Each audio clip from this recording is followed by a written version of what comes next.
आज की आराधना के शुरुआत में हमने पवित्र शास्त्र में से कुछ बातों को सुना। जैसे कि परमेश्वर कहता है कि जो यीशु मसीह पर विश्वास करते हैं उनके उनकी आत्मा से जीवन के जल की नदियां बह निकलेंगी। यानी उनके जीवन में किस तरह की परिवर्तन आ जाते हैं, ये परमेश्वर हमें स्मरण दिलाया। उसके बाद हमने सुना कि कौन हमें परमेश्वर के प्यार से अलग कर सकता है। कोई भी परिस्थिति जीवन में, कोई भी परिस्थिति, कोई भी हालात हमें परमेश्वर के प्रेम से अलग नहीं कर सकेगी, ये परमेश्वर हमें आश्वासन देता है। उसके बाद हमने परमेश्वर के भय मानने वालों के विषय में सुना कि किस प्रकार की आशीषें परमेश्वर के भय मानने वालों के जीवन में दिखाई देती है। आज मैं आपको पवित्र शास्त्र में से एक घटना दिखाना चाहता हूं, और उसमें हमें मुख्य रूप से ये देखने को मिलेगा कि परमेश्वर कितना परमेश्वर कितनी मेहनत करता है। यानी परमेश्वर कितना एक एक व्यक्ति पर ध्यान देता है। अब ध्यान रखना, परमेश्वर यीशु मसीह इस पूरे ब्रह्मांड के सृजनहार होने के बावजूद वो एक एक विश्वासी पर, यानी जो परमेश्वर को मानता है, एक एक को ध्यान देता है, एक एक पर ध्यान देता है, और एक एक विश्वासी को आगे बढ़ाना चाहता है। और एक विश्वासी अगर किसी भी रिधि से किसी भी जगह पे अटका हुआ है तो उसको आगे बढ़ाने के लिए परमेश्वर मुमकिन कोशिश करता है, उससे बात करता है, उसको समझाता है। वो हम देखेंगे। ये बात जो मैं पढ़ने जा रहा हूं कि आपकी बाइबल्स में पुराने नियम में है और पहली पुस्तक में है। पहली पुस्तक में है, इसलिए आपको ढूंढने में दिक्कत नहीं होगी। अंग्रेजी में जेनेसिस चैप्टर 35 और हिंदी में उत्पत्ति की पुस्तक 35वां अध्याय। हालेलुया। तो उत्पत्ति 35 में हम पहुंच जाते हैं, जेनेसिस 35। और आप सब अपनी अपनी बाइबल्स खोल लीजिए और वहां पहुंच जाइए। हम 9 और 10वें पदों को पढ़ेंगे और उसके बाद 11 और 12 को भी पढ़ेंगे। पहले हम 9 और 10 पदों को देखते हैं, यहाँ पर हमें क्या देखने को मिलता है। और मेरे पास भी बाइबल नहीं है, इसलिए मैं ऑनलाइन में देख के पढ़ लेता हूँ। यहाँ लिखा है, फिर याकूब के पद्दनराम से आने के पश्चात परमेश्वर ने दूसरी बार उसको दर्शन देकर आशीष दी। ध्यान दीजिए, ये एक व्यक्ति है परमेश्वर को मानने वाला, परमेश्वर का भय मानने वाला। आज की भाषा में बोलूं, यीशु मसीह पर विश्वास करने वाला एक व्यक्ति। उसको परमेश्वर ने फिर से दर्शन देकर फिर से आशीष दी। इसका मतलब इससे पहले भी एक बार परमेश्वर ने इसको दर्शन दिया था और उसको आशीष दी थी, उसके विषय में हम अभी चर्चा करेंगे। और परमेश्वर ने उससे कहा, अब तक तो तेरा नाम याकूब रहा, अंग्रेजी में जेकब, पर आगे को तेरा नाम याकूब नहीं रहेगा, तू इस्राएल कहलाएगा। और फिर लिखा है, इस प्रकार परमेश्वर ने उसका नाम इस्राएल रखा। यहां पर हम क्या देखते हैं, परमेश्वर दूसरी बार इस व्यक्ति से बात कर रहा है और इससे हमें क्या आश्वासन मिलता है। परमेश्वर एक बार समझा के हमें छोड़ नहीं देता कि मुझे जो समझाना था, मुझे जो बताना था, मैंने तुम्हें बता दिया। अब अगर तू मानता है तो ठीक है, नहीं मानता तो जाओ। ऐसा नहीं करता परमेश्वर। परमेश्वर का प्यार देखिए, यहां पर यीशु मसीह कितना हमें प्यार करता है। इस व्यक्ति से दूसरी बार मिलकर परमेश्वर कहता है, देखो, अब तक आज तक तेरा नाम याकूब रहा है, लेकिन अब से तेरा नाम याकूब नहीं होगा। याकूब का अर्थ है, अगर आप लिखते हैं तो लिख लीजिए, याकूब का अर्थ है धोखा देने वाला, डिसीवर अंग्रेजी में। और इस्राएल का मतलब है परमेश्वर का राजकुमार, प्रिंस ऑफ गॉड। कितना फर्क है देखिए। और देखिए इस नाम में क्या रखा है, या नाम में क्या खासियत है। नाम आपको बताता है कि आप कौन है और आप क्या है। ये दोनों चीजें, दोनों बातें आपको नाम बता देता है कि आप क्या है, आप और आप कौन है। आप कहां तक अपने जीवन में तरक्की कर सकते हैं, क्या क्या आप करेंगे, ये सब कुछ आपके नाम में है। अगर आपका नाम परमेश्वर की दया से आप में से किसी का भी नाम याकूब नहीं है, धोखेबाज नहीं है, लेकिन एक व्यक्ति का, आप हम में से कोई भी नहीं, कोई और व्यक्ति का जिनको हम जानते नहीं है, उसका नाम यदि याकूब है तो क्या होगा? उस नाम में क्या छुपा हुआ है? उसका उसका चरित्र, उसका नेचर, उसका स्वभाव छुपा हुआ है कि वो सबको धोखा देगा। और ये व्यक्ति जिसके बारे में अभी हम पढ़ रहे हैं, ये हमेशा लोगों को धोखा देता रहा। उसने अपने भाई को धोखा दिया, धोखे से अपने भाई के हक उसने छीन लिया, अपने पिता को धोखा दिया, और धोखे से उसने जो उसके बड़े भाई को मिलना चाहिए था वो सब पिता से हासिल कर लिया, और फिर वहां से भाग छूटा। क्योंकि आपको मालूम है, धोखा देने के बाद, इससे पहले कि पकड़े जाए, इंसान भागता है, और ये जिंदगी भर भागता रहा। और सिर्फ इतना ही नहीं, इसके जीवन में इसके साथ भी धोखा होता रहा, क्योंकि जैसे वो हो रहा था वैसे वो काटता भी गया, कि लोगों ने भी उसको धोखा दिया, फिर जिन्होंने उसको धोखा दिया उनसे भी इसको भागना पड़ा, या नहीं, जिंदगी भर ये भागता रहा। इसके जीवन में कभी आराम नहीं था, शारीरिक रीति से और मानसिक रीति से इसने कभी आराम का मजा नहीं लिया। और ध्यान रखिए, ये एक विश्वासी है। तो आप इस घटना को पढ़ते हुए और इसके बारे में चर्चा करते हुए आप अपने जीवन को भी इसमें देख सकेंगे। आप, मैं जब कहता हूं कि आप देख सकेंगे, मेरा मतलब आप ऐसे हर एक जन नहीं, लेकिन कुछ लोगों पर इनमें से कुछ बातें लागू है, एप्लीकेबल है, और कुछ लोगों के लिए कुछ और बातें जो आगे हम चर्चा करेंगे एप्लीकेबल होंगी। तो कुल मिला के हम अपने आप को इस घटना में और इस व्यक्ति के जीवन में देख सकेंगे।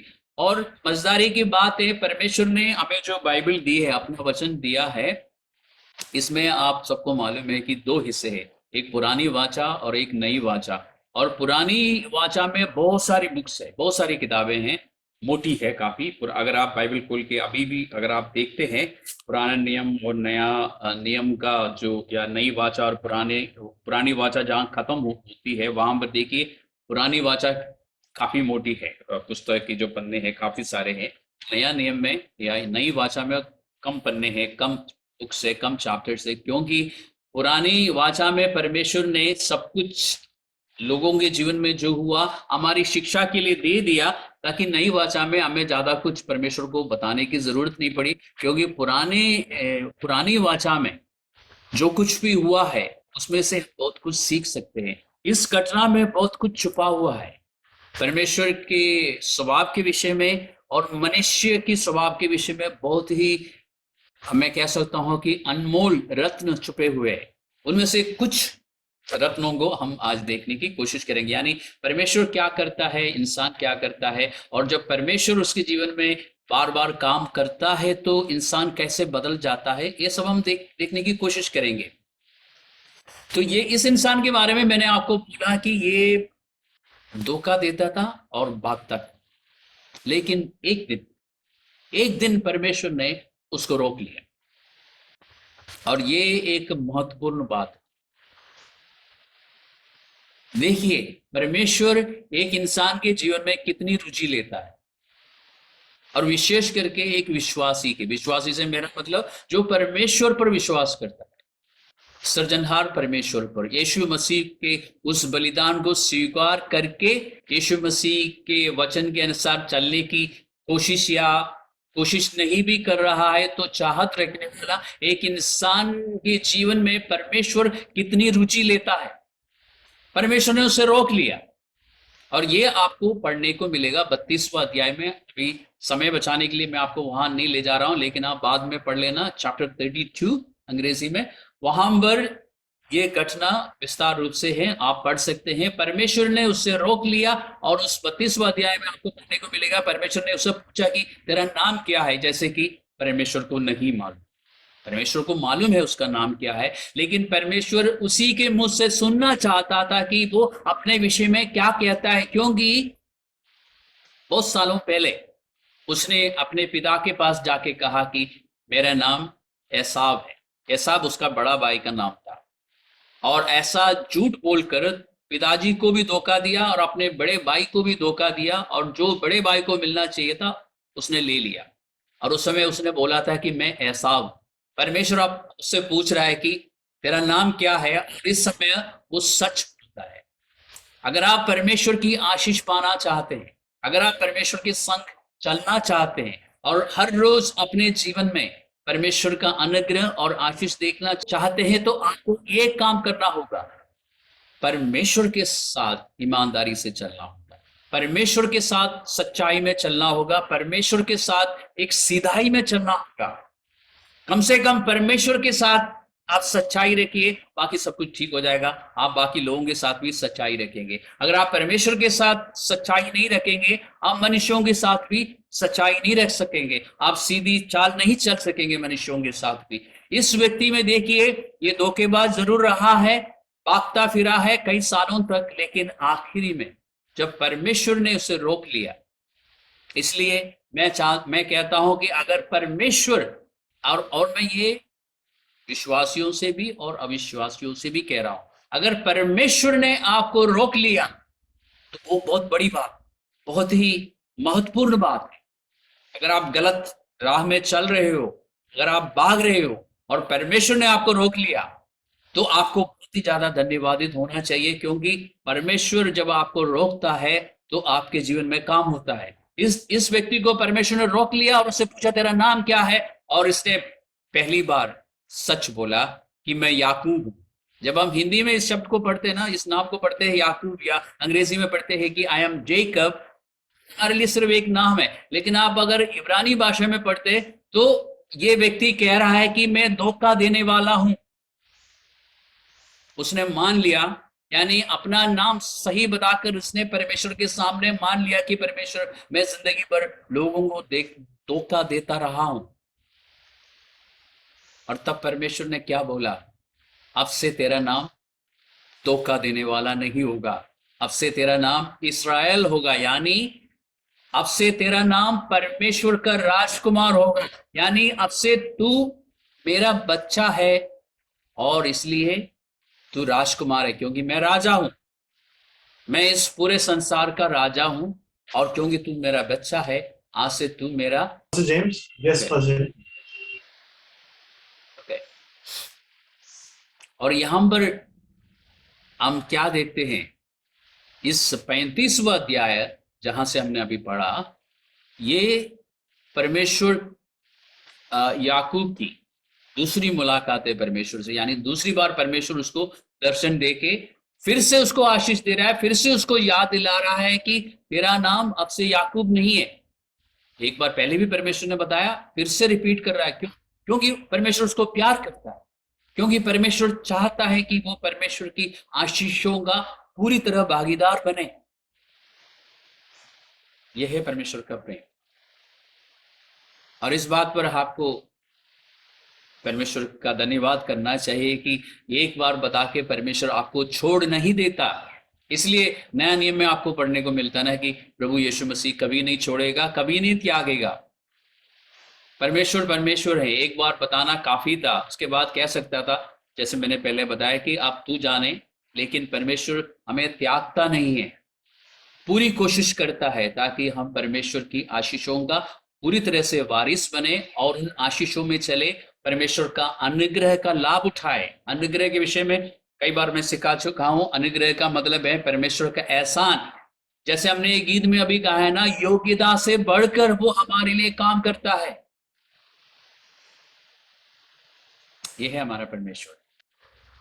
मैं बहुत सारी बातें आपको एक साथ बता रहा हूं, इनमें से कुछ बातें सबके लिए हैं और कुछ बातें कुछ लोगों के लिए हैं। जो आपके लिए हैं उसको पकड़ लीजिए, कस के पकड़ लीजिए, अपने मन में बिठा के रखिए और उसका फायदा उठाइए। हर एक व्यक्ति जो यीशु मसीह में विश्वास करता है, हर एक व्यक्ति जिसने यीशु मसीह के उस बलिदान को स्वीकार कर लिया, मान लिया कि वो पापी है और यीशु मसीह ने उसे पाप से छुड़ाने के लिए क्रूस पर अपना जीवन दिया, हर एक ऐसा व्यक्ति को एक नया नाम मिलता है। मैं अक्सर लोगों से एक सवाल सुनता हूं जब मैं लोगों को बताता हूं यीशु मसीह के बारे में, और लोग स्पेशली उन लोगों से जो थोड़ा सा रुचि लेते हैं इन बातों को सुनने में और समझने में, तो लोगों के मन में एक सवाल होता है, क्या मुझे अपना नाम बदलना होगा? एक अच्छा सवाल है ना, और मैं हमेशा कहता हूं नहीं, बिल्कुल भी नहीं। आपको सोमिया से सूसन बनने की जरूरत नहीं, या देव से डेविड बनने की जरूरत नहीं। आपको अपना नाम बदलने की जरूरत नहीं, क्योंकि आप अपने नाम को बदल ही नहीं सकते। केवल परमेश्वर ही आपको नया नाम दे सकता है, क्योंकि नया नाम में आपका एक नया स्वभाव, परमेश्वर का स्वभाव। इसलिए वो काम सिर्फ परमेश्वर ही कर सकता है। परमेश्वर आपको छू लेता है, और परमेश्वर के छूने के कारण आपका स्वभाव, आपकी प्रकृति जो है, आपका कैरेक्टर अंदर से बदल जाता है। इस 32वें अध्याय में एक और बात है, मैं कहूंगा कि आप समय निकाल के पढ़ लेना। इसको नया नाम परमेश्वर ने जब दिया, जब परमेश्वर ने कहा कि अब से तू याकूब नहीं है, अब से तू इसराइल है, यानी परमेश्वर का राजकुमार है। पवित्र शास्त्र में लिखा है कि परमेश्वर ने उसको छू लिया, और छूने के बाद क्या हुआ, उस दिन से, उस समय से लोगों को धोखा देना बंद किया, क्योंकि परमेश्वर ने उसको नाम बदल दिया। लेकिन नाम बदलने से पहले परमेश्वर ने उसको छू लिया था, और पवित्र शास्त्र में लिखा है कि उस समय से वो लंगड़ा के चलना शुरू किया। उससे पहले वो भागता फिरा। ध्यान रखिए, एक एक व्यक्ति जो भागता फिरा हमेशा, वो अब लंगड़ा के चल रहा है। अब सोचिए इस बारे में, क्योंकि जब आप इस बात को पढ़ते हैं ना, पहले तो अच्छा भला चल भी रहा था, भाग भी रहा था, अब परमेश्वर ने जब उसको छू लिया तो वो लंगड़ाने लगा। ये क्या हुआ? ये कौन सी आशीष है? थोड़ा सा ध्यान दीजिए। जो दुनिया की रीति से चल रहा था, जिसके जीवन में दुनियावी बातें भरपूरी से थी, सबको धोखा देता फिरा, उस व्यक्ति को जब परमेश्वर ने छू लिया, वो इस तरह से बदल गया कि वो लंगड़ा के चलने लगा। इसका मतलब क्या है? क्या आपने कभी किसी व्यक्ति को जो लंगड़ा के चलता है, ऐसे व्यक्ति पर कभी ध्यान दिया है? हर कदम में उसका सिर थोड़ा सा नीचे को आता है, यानी झुक जाता। ये व्यक्ति उस समय से अपने हर कदम में परमेश्वर के आगे सिर झुकाने लगा। पहले ऐसा नहीं करता था।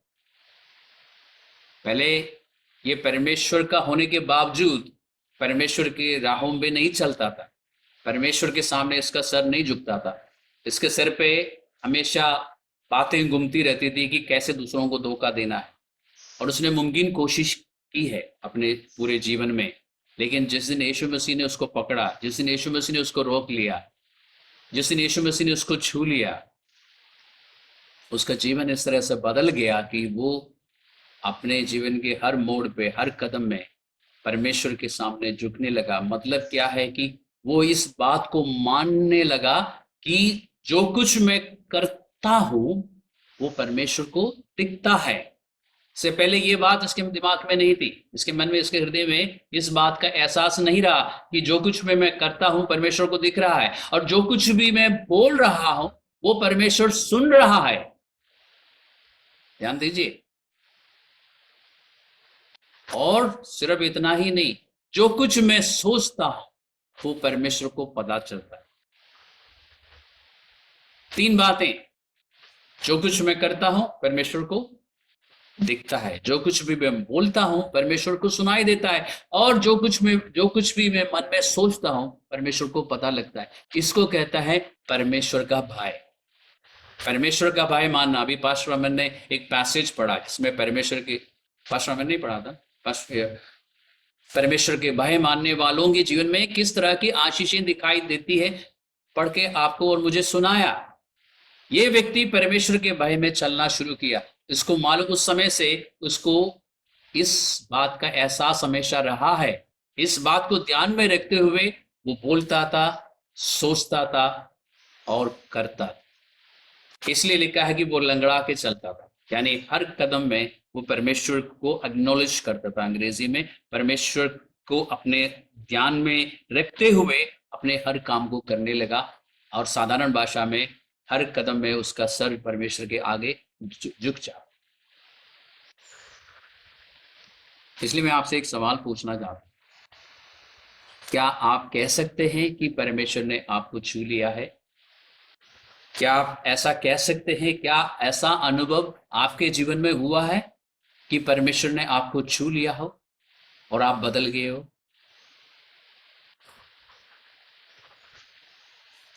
हो सकता है कि आप काफी समय से इस मीटिंग हमारी इन मीटिंग्स में आ रहे हो और आप हमारे साथ मिलकर गीत भी गा रहे हो और बाकी सब काम भी आप कर रहे हो जो हम करते हैं, लेकिन क्वेश्चन सवाल ये नहीं है कि आप हर संडे मीटिंग में आते हैं कि नहीं। सवाल ये नहीं है कि आप गीतों को गाते हैं कि नहीं। सवाल ये है कि क्या परमेश्वर ने आपको छुआ? अगर परमेश्वर ने आपको छुआ है तो जाहिर है कि परमेश्वर ने आपका नाम बदल दिया है। आपके पास एक नया नाम है और वो नाम क्या है? आप परमेश्वर के राजकुमार। एक हकीकत है, जितनों ने यीशु मसीह पर विश्वास किया उनमें से हर एक को परमेश्वर ने छुआ है और एक नया नाम दिया है। वो परमेश्वर की संतान, परमेश्वर का राजकुमार कहलाता है और आप अंदर से बदल जाते हैं। बाहर से आपके जो डील डोल है वो उतना ही रहता है उस समय, लेकिन आप अंदर से बदल जाते हैं। इस याकूब की जिंदगी में 35वां अध्याय में ही है हम। इसको छूने के बाद, इससे बात करने के बाद, इसको नया नाम देने के बाद या उसके नए नाम के विषय में फिर से उसको याद दिलाने के बाद, शुरुआत में हमने पढ़ा था ना, उसमें लिखा था ना कि परमेश्वर ने उसको आशीष दी। 11वां और 12वां पदों को भी पढ़ लेते हैं। 35 का 11 और 12, चैप्टर 35 वर्स 11 एंड 12। फिर परमेश्वर ने उससे कहा, मैं सर्वशक्तिमान ईश्वर, तू फूले फले और बढ़े और तुझसे एक जाति वरण जातियों की एक मंडली भी उत्पन्न होगी और तेरे वंश में राजा उत्पन्न होंगे। और जो देश मैंने इब्राहिम और इसहाक को दिया वही देश तुझे देता हूं और तेरे पीछे तेरे वंश को भी दूंगा। तो सबसे पहले परमेश्वर ने इस व्यक्ति से, जिसका नाम पहले याकूब था, ध्यान रखिए अब ये याकूब नहीं है, अब ये इसराइल है हिंदी में। अब ये परमेश्वर का राजकुमार है, जो आप में से उन लोगों पर भी लागू है जिनको परमेश्वर ने छुआ है। तो आपका नाम जो माता पिता ने दिया वो जो भी क्यों ना हो, उससे कोई फर्क नहीं पड़ता। परमेश्वर ने आपको एक नया नाम दिया है, किसी इंसान ने नहीं दिया, किसी चर्च के लीडर ने नहीं दिया, परमेश्वर ने दिया है और वो नाम है परमेश्वर का राजकुमार। और हमारे बीच में जो स्त्री क्या हैं, लड़कियां हैं, परमेश्वर की राजकुमारी। तो आज के बाद यानी कल या आज के अध्ययन के बाद जब आप अपने ड्रेसिंग टेबल के सामने जाएंगे, लड़कियां और लड़के जाएंगे, मतलब आदमी लोग जाएंगे और स्त्रियां जाएंगी, तो आईने में देख के एक बार अपने आप को कहना है कि तुम परमेश्वर के राजकुमार या राजकुमारी, क्योंकि ये एक हकीकत है, परमेश्वर आपको ऐसा ही देखता है। और परमेश्वर यहां पर उससे बात करते हुए क्या कहता है कि मैं सर्वशक्तिमान परमेश्वर हूं। मैं एक छोटा इलाके का पर ईश्वर नहीं हूं, किसी गांव का या किसी छोटा या बड़े शहर का परमेश्वर ईश्वर नहीं हूं। मैं परमेश्वर हूं, इस पूरे ब्रह्मांड को बनाने वाला परमेश्वर। इसका मतलब क्या है? मेरे लिए कोई भी काम नामुमकिन नहीं है। और क्योंकि मैं राजा हूं और क्योंकि तुम मेरे बच्चे हो यानी राजकुमार हो, मैं तुम्हें आशीष देने वाला। और उसके बाद परमेश्वर ने उसको आशीष दी। क्या आशीष दी? परमेश्वर ने कहा कि फूलो और फलो और बढ़ते जाओ। तो ये आशीष परमेश्वर की ओर से आपके लिए और मेरे लिए है।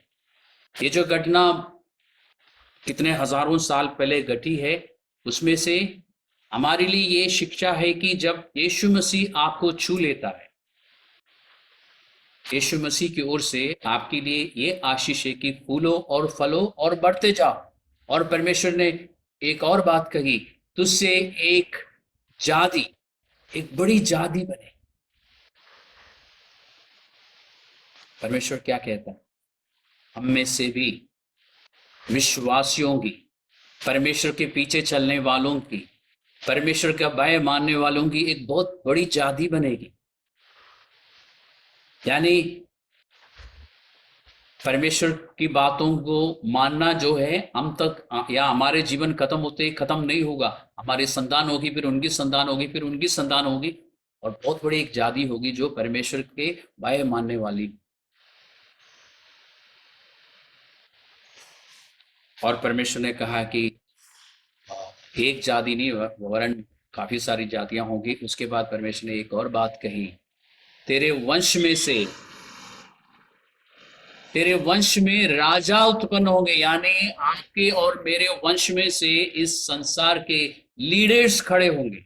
आज के जमाने में राजा नहीं है, लेकिन राजा का काम करने वाले, अधिकार रखने वाले लोग हैं। और हमारी जो संतान है, जो हमसे सुनकर, हमसे सीखकर यीशु मसीह के पीछे चलना शुरू करेंगे, उनमें से काफी लोग हमारे इस देश के लीडर्स बनेंगे।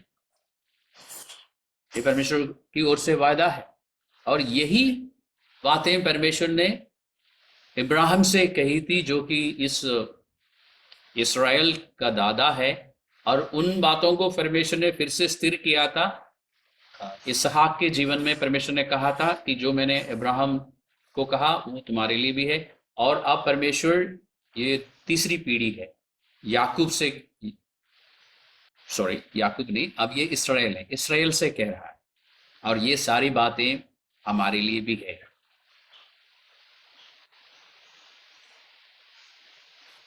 जो कुछ परमेश्वर ने याकूब से कहा, इस्राएल से कहा, वो सब कुछ पूरा।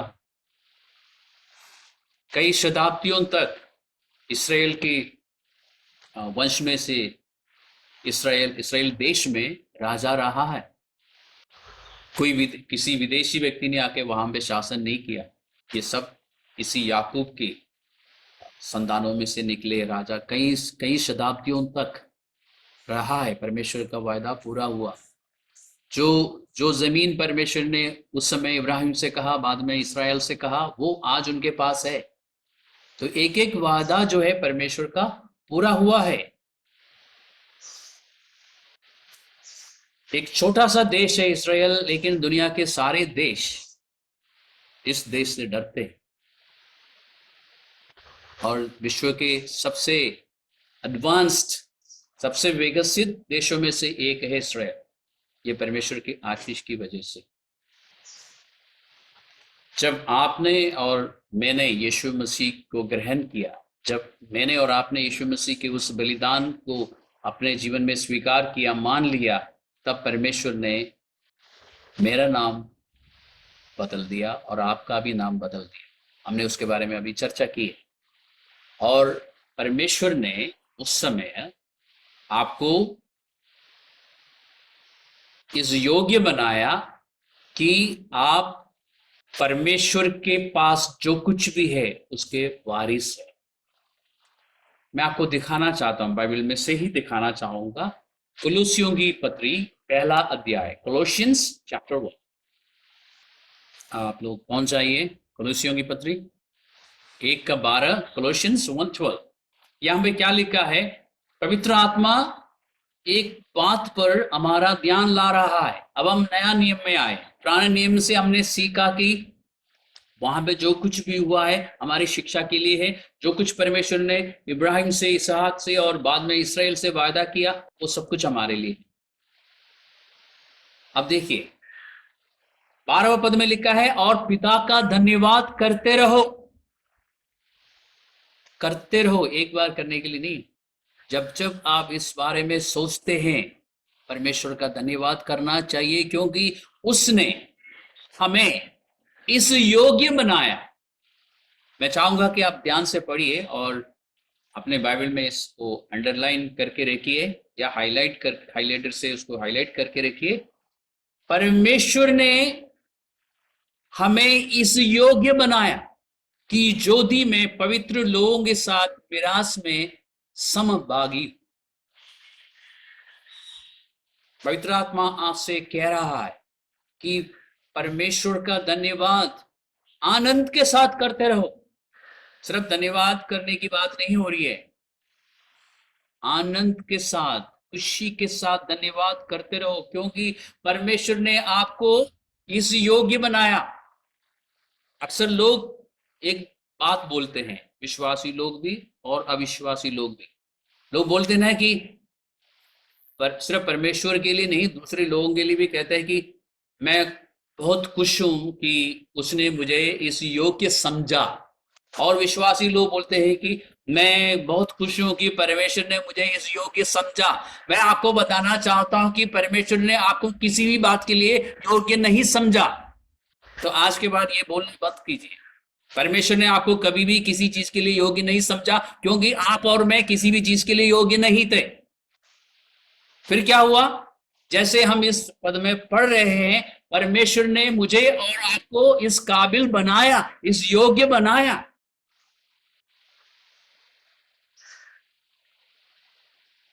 बहुत फर्क है ना योग्य समझने में और योग्य बनाने में। जब अगर कोई किसी को किसी बात के लिए योग्य समझता है तो वो एक बारी के लिए, एक बार उसके जीवन में एक बात के लिए योग्य समझा जाता है। परमेश्वर ने आपको योग्य नहीं समझा। जैसे मैंने आपको कहा ना कि मैं और आप किसी की बात के लिए योग्य नहीं थे, इसलिए भूल जाइए कि परमेश्वर ने हमें योग्य समझा। परमेश्वर ने योग्य बनाया। हम अयोग्य थे, हम काबिल नहीं थे, लेकिन परमेश्वर ने हमें काबिल बनाया और उसके लिए यीशु मसीह को एक बहुत बड़ी कीमत चुकानी पड़ी। उस वजह से परमेश्वर की नजर में, परमेश्वर के सामने हम काबिल है। परमेश्वर की हर एक आशीष जो इब्राहिम से परमेश्वर ने वायदा किया, एक एक आशीष जो इसराइल से फिर से परमेश्वर ने कंफर्म किया, उसके लिए हम योग्य है, क्योंकि परमेश्वर ने हमें योग्य बनाया। क्योंकि हमने यीशु मसीह के उस बलिदान पर विश्वास किया, परमेश्वर ने हमें योग्य बनाया। इसलिए हम कह सकते हैं कि मसीह की जो योग्यता है उस पर मैं और आप सवार हैं। हमारी अपनी नहीं, हमारी अपनी योग्यता नहीं, लेकिन यीशु मसीह की जो योग्यता है उस पर हम सवार रहे। इन बातों को जानने के बाद हमें क्या करना चाहिए?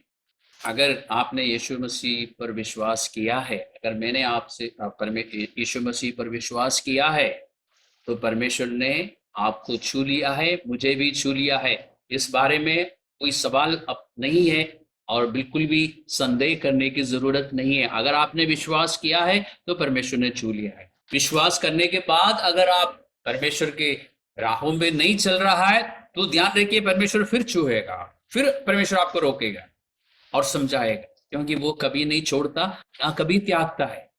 ध्यान रखिए, आपके पास एक नया नाम है। आप परमेश्वर का राजकुमार है या राजकुमारी है, और क्योंकि आप परमेश्वर का राजकुमार है या राजकुमारी है, आपके पास एक नया स्वभाव है, एक नई प्रकृति है आपके जीवन में। You have a new character. और ये स्वभाव जो है अंदर से आप बदल गए हैं। नया स्वभाव का मतलब है कि आप अंदर से, आपकी आत्मा में बदलाव आ चुका है। और क्योंकि परमेश्वर का आत्मा आप में वास करता है, वो आत्मा जिसको हम पवित्र आत्मा कहते हैं, हम नहीं कहते, पवित्र शास्त्र में ही लिखा है, हम उसी बात को कहते हैं, वो आपको समय समय पर याद दिलाता है कि आप परमेश्वर की संतान हो। और ये बात आपको मिलेगी रोमियो की पत्री, रोमियो 8:16 में। बाद में आप खुल के पढ़ लेना, आप लिखने वाला लिख सकते हैं, रोमियो 8:16, रोमन्स 8:16। पवित्र आत्मा बार बार आपको याद दिलाता है कि आप परमेश्वर की संतान हो और वारिस भी हो। इसलिए मुझे और आपको क्या करना चाहिए?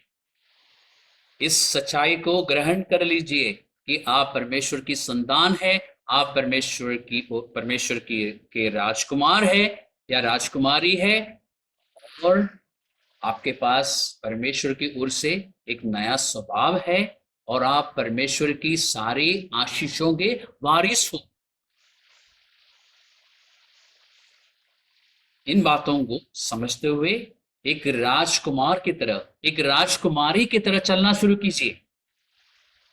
अपने पुराना स्वभाव को छोड़ दीजिए, उसको हटा दीजिए, उसमें वापस जाने की कोशिश मत कीजिए। अगर अभी तक उसमें आप फंसे हुए हैं, अटके हुए हैं, उसमें से बाहर आइए और अपना नया स्वभाव में चलना शुरू कीजिए। अगर अभी तक आप पुराने स्वभाव में हैं, तो आपको अपने आप से पूछने की जरूरत है कि क्या मैंने सचमुच यीशु मसीह पर विश्वास किया है? क्योंकि अगर आपने सचमुच विश्वास किया है, तो आपका पुराना स्वभाव परमेश्वर ने अपने जीवन से हटा दिया है, नया स्वभाव डाल दिया है। परमेश्वर ने आपको छू लिया है, नया नाम दिया है। उस नया नाम और नया स्वभाव में आपको चलना चाहिए। अगर आपने अभी तक यीशु मसीह को स्वीकार नहीं किया अपने जीवन में, तो उस बारे में सोचिए और निर्णय लेने की कोशिश कीजिए। राजकुमार और राजकुमारियों की खासियत क्या है? वो हमेशा अपना पिता, जो कि राजा है, आदर करता, अपना पिता का आदर करता। आप परमेश्वर, जो कि आपका पिता है, राजा है, कैसे परमेश्वर का कैसे आदर कर सके? आप हमेशा वो काम करेंगे जो आपके पिता को पसंद हो, और आप उन कामों को नहीं करेंगे जो आपका पिता राजा पसंद नहीं करता। और यह आपको पता कैसे चलेगा कि मेरा पिता जो राजा है, जो इस पूरे ब्रह्मांड का राजा है, वो क्या पसंद करता है और क्या नहीं पसंद करता? ये आपको कैसे पता चलेगा? कहां से पता चलेगा? इसलिए परमेश्वर ने आपको बाइबल दी है, पवित्र शास्त्र दिया है। इसको पढ़ने से, इसका अध्ययन करने से और इसकी शिक्षाओं को सुनने से, जब पवित्र शास्त्र की सही शिक्षा कोई देता है, उसको सुनने से आप परमेश्वर की इच्छाओं को पहचान सकते हैं, जान सकते हैं। दूसरे विश्वासी भाइयों से जो आपसे सियाने हैं, जो परमेश्वर की बातों को जानते हैं, उनसे बात करते भी आप परमेश्वर की पसंद और नापसंद को जान सकते हैं। तो कई रीति है, लेकिन मुख्य रूप से क्या है? आपके पास है बाइबल और आपके पास है पवित्र आत्मा, और ये दोनों के द्वारा और भी जैसे शिक्षाओं को सुनकर भी आप परमेश्वर की पसंद नापसंद को जान सकते हैं, और उसके बाद उसके अनुसार चल भी सकते।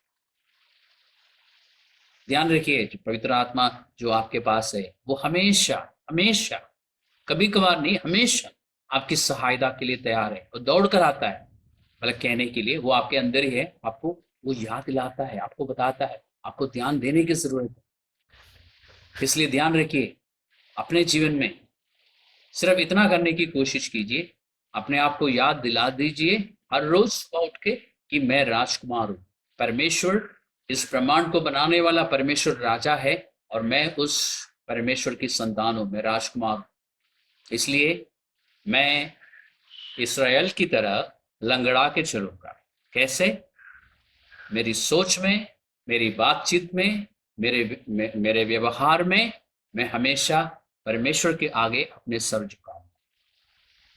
और तब ये सारी आशीषें जो परमेश्वर हमसे कहता है, ये तो पूरी लिस्ट नहीं है, ये जो परमेश्वर ने इसराइल से कहा, ये संक्षिप्त में कहा है। पुराने पुराने नियम की पुस्तकों में भी और नए नियम की पुस्तकों में भी आपको बहुत सारी आशीषों की अलग अलग जगहों में लिस्ट मिलेगी। ये सारी आशीषें, क्योंकि आप आशीषों के वारिस, ये सारी आशीषें आपके जीवन में होंगी यदि आप इस बात को ध्यान में रखते हुए चलेंगे कि परमेश्वर राजा है और मैं राजकुमार। राजकुमार होने के कारण मुझे राजकुमार की तरह चलना चाहिए, मुझे राजकुमार की तरह सोचना चाहिए, और मुझे राजकुमार की तरह बोलना चाहिए। मैं कभी भी ऐसी कोई बात सोचूंगा नहीं, बोलूंगा नहीं, करूंगा नहीं जो मेरा पिता राजा पसंद ना करता हो। और इस तरह परमेश्वर ने जो कहा ना कि मैं सर्वशक्तिमान हूं, आप अनुभव से जानेंगे कि आपका परमेश्वर, आपका पिता वाकई में सर्वशक्तिमान है। आप फूलेंगे और फलेंगे और बढ़ते जाएंगे, और आप इस जीवन काल में देखेंगे कि आपके बच्चे और उनके बच्चे, कई पीढ़ियों को आप देखेंगे, और आप ये भी देखेंगे कि उनमें से कई लोग इस देश में लीडर्स हों, और जो कुछ परमेश्वर ने अब्राहम से वादा किया, वो सब कुछ आपको मिलेगा और आपके बाद आपके बच्चों को भी मिलेगा। यही कहा था ना परमेश्वर ने इस्राएल से 35वें अध्याय में। ये आशीषें कभी रुकेंगी नहीं, ये पीढ़ी दर पीढ़ी चलती जाएगी। सिर्फ आप ही नहीं, आपके पश्चात आपके बच्चे, फिर उनके पश्चात उनके बच्चे इन सब आशीषों का आनंद लेंगे।